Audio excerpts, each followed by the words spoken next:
चला आज एका अत्यंत रंजक आणि तितक्याच विचार करायला लावणाऱ्या विषयाचं उलगडून पाहूया. नक्कीच. आणि हा विषय खरोखरच खूप खोल आहे. हो, आजच्या या सखोल चर्चेत आपण एका अशा विषयावर बोलणार आहोत ज्याने मानवी इतिहासात खऱ्या अर्थाने विचारांची एक प्रचंड मोठी क्रांती घडवून आणली. अगदी मुळापासून बदल घडवणारी क्रांती. हो ना. आज आपण ज्या माहितीवर चर्चा करणार आहोत ती वाचताना मला खरोखरच एक पूर्णपणे वेगळा दृष्टिकोन मिळाला. मी कालच हे सगळं वाचत होतो आणि तुम्हाला जाणवलं असेल की हे किती वेगळं आहे. अगदी. आजच्या आपल्या या विश्लेषणाचा मुख्य आधार आहे एक अतिशय अभ्यासपूर्ण जिचे नाव आहे द बुद्धाज पाथ. हा खूपच सखोल असा स्रोत आहे. हो. या चर्चेचा मुख्य उद्देश हा आहे की आजपासून तब्बल 2500 वर्षांपूर्वी गौतम बुद्धांनी धर्माची आणि जगण्याची व्याख्या नेमकी कशी बदलली हे समजून घेणं. आणि त्याहूनही महत्त्वाचे म्हणजे तो विचार आजच्या या 21व्या शतकात आपल्या या आधुनिक काळात कसा लागू होतो याचा शोध घेणे. बरोबर. आणि या अत्यंत महत्त्वाच्या चर्चेला सुरुवात करण्यापूर्वी मला एक गोष्ट अगदी स्पष्ट करणं गरजेचं वाटतं. हो, ते खूप महत्त्वाचं आहे. हे बघा, आपण आज या उपलब्ध माहितीचे केवळ एक तटस्थ विश्लेषण करत आहोत. यातील कोणत्याही धार्मिक, आध्यात्मिक किंवा वैचारिक भूमिकांचे आपण थेट समर्थन करत नाही किंवा त्याविरुद्धही कोणतीही भूमिका आपण घेत नाही आहोत. अगदी बरोबर. आपण फक्त फॅक्ट्स पाहतोय. हो, आपलं काम हे केवळ मूळ माहिती दडलेले विचार आणि तत्वज्ञान अतिशय शांतपणे आणि तटस्थपणे समजून घेणे हे आहे. जेणेकरून शिकण्याची आवड असणाऱ्या प्रत्येकाला यातून एक नवी दिशा मिळू शकेल. अगदी हेच आपलं उद्दिष्ट आहे. स्पष्ट सांगितलं तुम्ही. आणि म्हणूनच आजचा हा विषय इतका खास आहे. आता आपण एका क्षणासाठी एक वेगळ्या जगाची कल्पना करूया. कसं जग? कल्पना करा असा एक धर्म किंवा असा एक विचार प्रवाह जिथे कोणतीही भीती नाही, कसलीही अंधश्रद्धा नाही आणि कोणतीही जबरदस्ती तर अजिबात नाही. हे ऐकायलाच खूप वेगळं वाटतंय. हो ना. जिथे माणसाला कोणतीही आमिष दाखवली जात नाहीत. फक्त एवढंच सांगितलं जातं की स्वतः विचार करा आणि मगच सत्य काय ते स्वीकारा. म्हणजे पूर्ण स्वातंत्र्य. अगदी. विचार करा आजच्या काळातही हे ऐकायला किती नवीन वाटतं. नक्कीच. मग 2500 वर्षांपूर्वी जेव्हा ही कल्पना पहिल्यांदा मांडली गेली असेल तेव्हा ती किती मोठी वैचारिक उलथाकालत असेल. प्रचंड मोठी. कारण तो काळच तसा होता. हो. आजच्या या माहितीनुसार बुद्धांनी लोकांना भीती दाखवून काहीही स्वीकारायला लावलं नाही, तर त्यांनी लोकांना चक्क स्वतः विचार करायला शिकवलं. हा केवळ पूजा किंवा विधींचा मार्ग नसून तो करुणा, अहिंसा आणि विवेक यांचा रस्ता आहे असं यातून स्पष्ट होतं. आणि यामध्ये सर्वात वेधक गोष्ट ही आहे की या विचारांची सुरुवात एका अशा काळात झाली जेव्हा समाजाची स्थिती आजच्यापेक्षा अगदी टोकाची वेगळी होती. हो, म्हणजे त्यावेळचा समाज खूप वेगळा होता. खूपच. या माहितीमध्ये त्या काळाचं जे वर्णन केलं आहे त्यानुसार समाजात प्रचंड अंधश्रद्धा होती.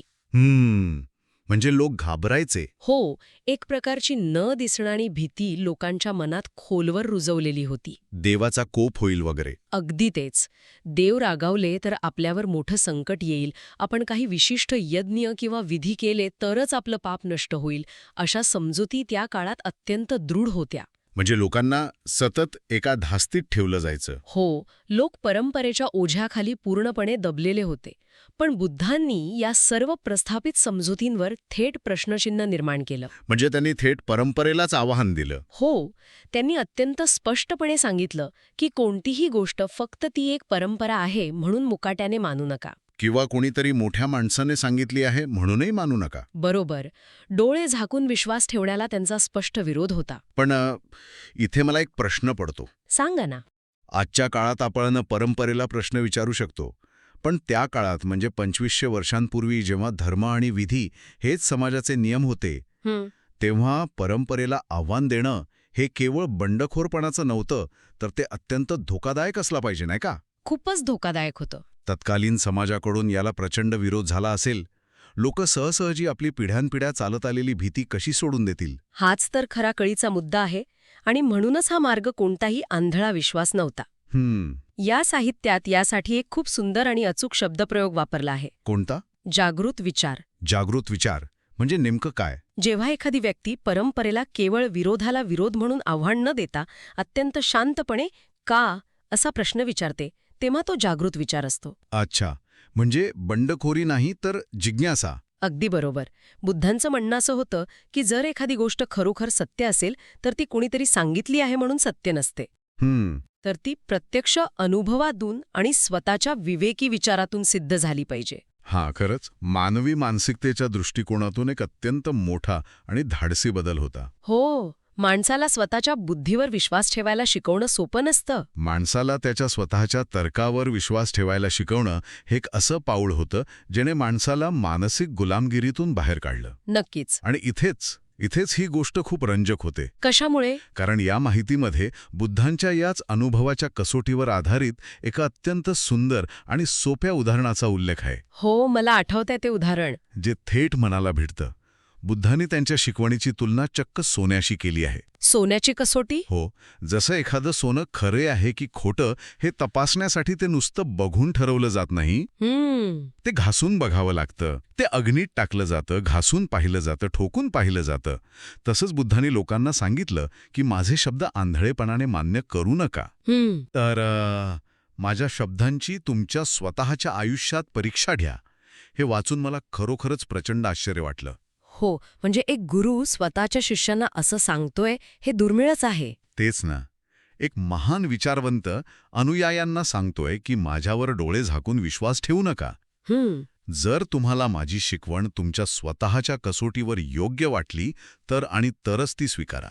आणि या सोन्याच्या उदाहरणातून एक अत्यंत सखोल अर्थ उलगडतो. मानसशास्त्रीय अर्थ ना? हो, ज्ञानाचा खरा फायदा तेव्हाच होतो जेव्हा ते ज्ञान केवळ कुठून तरी ऐकलेलं किंवा पुस्तकात वाचलेलं नसतं, तर ते स्वतःच्या जगण्यातून आणि अनुभवातून सिद्ध झालेलं असतं. बरोबर आहे.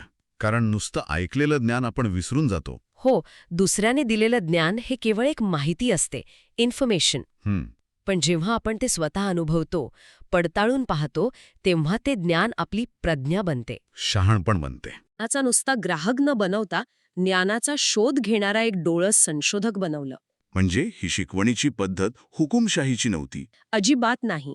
ती पूर्णपणे लोकशाहीवादी होती. आणि एका अर्थाने वैज्ञानिक दृष्टिकोनाची सुद्धा होती असं मला वाटतं. हो, तपासा आणि मगच विश्वास ठेवा हे तत्व विज्ञानाचाच पाया आहे ना.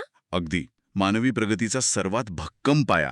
पण मला सांगा, हे स्वतः तपासून पाहणे ऐकायला खूप छान आणि लॉजिकल वाटतं, पण माणसाचा मूळ स्वभाव हा नेहमी शॉर्टकट शोधण्याचा असतो ना. हो, ते तर आहेच. आपल्याला कुणीतरी आयतं उत्तर दिलेलं जास्त आवडतं. कुणीतरी सांगावं की हे कर म्हणजे तुला पुण्य मिळेल, आणि आपण तेव्हा मुकाट्याने करून मोकळे होतो. हो, विचार करण्याची तसदी कोण घेणार? हे अगदी अचूक निरीक्षण आहे तुमचं. आणि म्हणूनच बुद्धांचा हा विचार पचवणे इतके सोपे नव्हते. कारण त्यात कष्ट आहेत. कष्ट आणि जबाबदारी. स्वतःचा रस्ता स्वतः शोधणे यात एक प्रकारची मोठी जबाबदारी असते. म्हणजे कसं? जेव्हा तुम्ही डोळे हाकून कोणाचं तरी ऐकता तेव्हा परिणामांची जबाबदारी तुमची नसते. बरोबर. आपण सहज म्हणू शकतो की त्यांनी सांगितलं म्हणून मी केलं. अगदी तेच. पण जेव्हा तुम्ही स्वतःच्या अनुभवावर निर्णय घेता तेव्हा तुम्हाला तुमच्या कर्माची पूर्ण जबाबदारी घ्यावी लागते.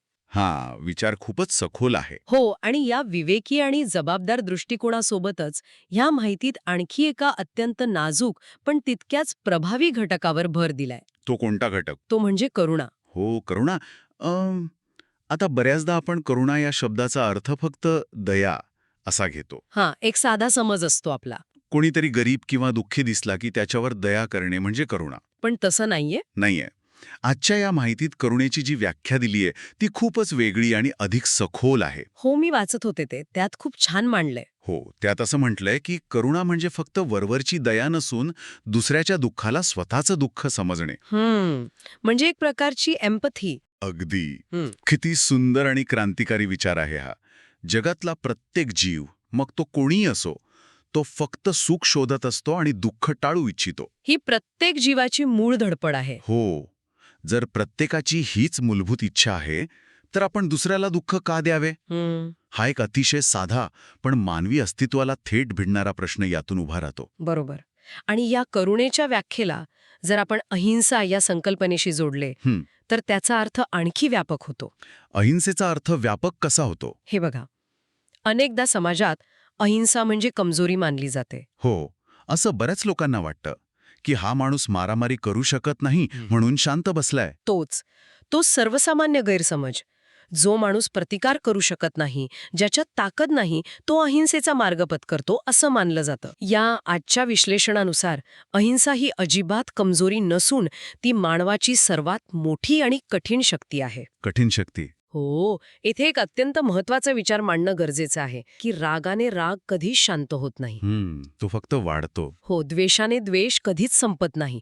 तो फक्त प्रेमाने आणि करुणेनेच संपतो. हा विचार ऐकायला सोपा आहे, पण अंमलात आणायला कठीण. हो, पण जर आपण मानवी इतिहासाची पाने उलटून पाहिली तर हे तत्व किती कठोर सत्य आहे हे लक्षात येतं. युद्धाने आणि द्वेषाने जगात कधीही कायमस्वरूपी शांतता प्रस्थापित झालेली नाहीये. खरंय. पण इथे मला पुन्हा एक प्रॅक्टिकल शंका येते. विचार ना. हे द्वेषाचं चक्र तोडण्यासाठी किती प्रचंड मानसिक धैर्याची गरज असते. खूप जास्त. समोरून एखादी व्यक्ती तुमच्यावर द्वेष ओकत असताना किंवा तुमचा अपमान करत असताना त्याला करुणेने उत्तर देणे, हे कमकुवत माणसाचं काम असूच शकत नाही. त्यासाठी स्वतःच्या भावनांवर प्रचंड नियंत्रण लागते आणि खूप मोठी मानसिक ताकद लागते. हो, पण मग हे सामान्य माणसाला कसं शक्य आहे? जर आपण हे एका व्यापक दृष्टिकोनातून पाहिलं तर लक्षात येतं की ही मानसिक ताकद कोठून येते. कुठून येते? ती आकाशातून पडत नाही. ती येते प्रज्ञा म्हणजे विचार करण्याच्या आणि सत्य पाहण्याच्या क्षमतेतून. अच्छा, म्हणजे पुन्हा विचारांचा मुद्दा आला. हो, बुद्धांचा मार्ग हा निव्वळ भावनांच्या आहारी जाणारा मार्ग नाही. तो निव्वळ फिलिंग्सवर आधारित नाहीये, तर तो विवेकाचा म्हणजेच रिझनचा मार्ग आहे. विवेकाचा मार्ग. यात असं स्पष्ट म्हटलंय की माणसाच्या दुःखाचे मूळ कारण हे अज्ञान आहे. अज्ञान म्हणजे शाळेतनं जाणं किंवा माहिती नसणं असं नाही ना? अजिबात नाही. अज्ञान म्हणजे गोष्टींचा खरा स्वभाव न समजणे. थोडं स्पष्ट करून सांगाल का? जेव्हा आपण गोष्टींचा खरा स्वभाव समजून घेतो तेव्हा समोरचा माणूस रागाने का वागतोय यामागचे कारण आपल्याला दिसते. म्हणजे तो स्वतः आतून कुठल्या तरी दुःखात आहे हे आपल्याला समजतं. अगदी बरोबर. आणि एकदा ते कारण समजले की आपल्या मनातील अनेक भीती, भ्रम आणि स्वतःचा राग आपोआप नष्ट होतात. क्या बात है. म्हणजे आपण रिॲक्ट न करता समजून घेतो. हो. प्रज्ञा म्हणजे कोणत्याही गोष्टीकडे पूर्वग्रहांशिवाय पाहण्याची क्षमता. भावना आणि विवेक यांचा असा उत्तम समतोल इतरत्र दुर्मिळच पाहायला मिळतो. नक्कीच. या विवेकाचा आणि प्रज्ञेच्या मुद्द्यावरून मला एक अत्यंत महत्वाचा सामाजिक संदर्भाचा मुद्दा आठवतोय. कोणता मुद्दा? ज्या काळात ही सर्व चर्चा होत होती त्या काळातील समाजात प्रचंड मोठी विषमता होती. हो, जातीभेद आणि वर्गभेद खूप होते. काही लोकांना केवळ त्यांच्या जन्मामुळे उच्च मानले जात होते, तर काहींना केवळ ते विशिष्ट ठिकाणी जन्माला आले म्हणून नीच मानले जात होते. माणसाची किंमत त्याच्या बुद्धिमत्तेवरून ठरत नव्हती. नाही, मुळीच नाही. माणसाची किंमत तो कोणत्या कुळात जन्माला आला आहे यावरून ठरत होती. ही खूपच अन्यायकारक व्यवस्था होती. हो, पण या माहितीनुसार बुद्धांनी या प्रस्थापित सामाजिक विषमतेला अत्यंत स्पष्ट शब्दात आणि लॉजिकच्या आधारे नकार दिला. त्यांनी जन्मावर आधारित श्रेष्ठत्व व मान्य केलं. त्यांनी सांगितलं की कोणताही माणूस हा केवळ जन्माने महान नसतो. मग कशाने महान असतो? तो त्याच्या विचाराने आणि कर्माने महान बनतो. त्यामुळे हा धर्म, हा विचार समाजातील प्रत्येक घटकासाठी समान होता. आणि हा केवळ एक धार्मिक विचार नव्हता, तर हा तत्कालीन सत्ता आणि समाजव्यवस्थेला दिलेला एक मोठा धक्का होता. म्हणजे एक प्रकारची सामाजिक क्रांतीच. हो. हा सामाजिक समानतेचा मुद्दा आजच्या मानवी हक्कांच्या, ज्याला आपण ह्युमन राईट्स म्हणतो, त्या संकल्पनेचा एक प्राचीन पाया मानला जाऊ शकतो. अगदी खरंय. जेव्हा आपण जन्मापेक्षा कर्माला महत्त्व देतो तेव्हा आपण माणसाला त्याची प्रगती करण्याची एक समान संधी देतो. बरोबर. जन्मावर आधारित श्रेष्ठत्व हे माणसाला एका अदृश्य पिंजऱ्यात बंदिस्त करते, पण कर्मावर आधारित श्रेष्ठत्व माणसाला आभाळभर उंच भरारी घेण्याचे पूर्ण स्वातंत्र्य देते. आणि त्यामुळेच तो विचार कोणा एका विशिष्ट गटापुरता मर्यादित राहिला नाही. तो सर्वांना सामावून घेणारा, खऱ्या अर्थाने वैश्विक होता, म्हणजे युनिव्हर्सल होता. तर या सगळ्याचा नेमका अर्थ काय होतो हा प्रश्न आता साहजिकच आपल्यासमोर उभा राहतो. हो, आजच्या संदर्भात बघायला हवं. आज आपण 21व्या शतकात आहोत. आपल्या हातात स्मार्टफोन्स आहेत. आपण आर्टिफिशियल इंटेलिजन्सच्या युगात जगत आहोत. मंगळावर जाण्याची स्वप्न पाहतोय आपण. हो. मग 2500 वर्षांपूर्वीच्या या जुन्या विचारांचा आजच्या या सुपरफास्ट आणि आधुनिक काळात काय संदर्भ आहे, हे सगळं जाणून घेणं आजच्या पिढीसाठी का महत्वाचे आहे? हा अत्यंत अचूक आणि आजच्या घडीला सर्वात महत्वाचा प्रश्न आहे. या माहितीच्या शेवटच्या भागात ह्याच आजच्या काळातील संदर्भावर अतिशय नेमका प्रकाश टाकला आहे. काय म्हटलंय त्यात? आज आपण बघतोय की जगात तंत्रज्ञानाने प्रचंड प्रगती केली आहे. भौतिक सुखे वाढली आहेत. हो, गाड्या, इमारती, सुखसोयी सगळं काही आहे आपल्याकडे. पण त्याचवेळी काय वाढले आहे? माणसाचा तणाव वाढत आहे. प्रचंड तणाव आहे. फ्रस्ट्रेशन आणि असहिष्णुता शिगेला पोचली आहे. अगदी छोट्या छोट्या कारणांवरून भांडणं होतात. जगभरात द्वेष पसरण्याचं प्रमाण वाढलंय. बाहेरून आपण खूप प्रगत आणि कनेक्टेड दिसतोय, पण आतून माणूस अधिकाधिक एकाकी पडत चालला आहे.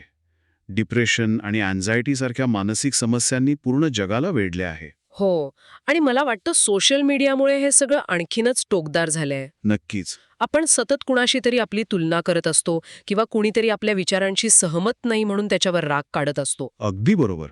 अशा या गढूळ आणि मानसिकदृष्ट्या थकवणाऱ्या परिस्थितीत करुणा, अहिंसा आणि विवेक हे 3 घटक एखाद्या दीपस्तंभासारखे काम करू शकतात. दीपस्तंभ, छान शब्द वापरलात. आजच्या काळात अहिंसा म्हणजे फक्त शारीरिक मारामारी न करणे एवढेच नाही, मग आणखी काय? तर शब्दांनी आणि विचारांनीही कुणाला न दुखवणे.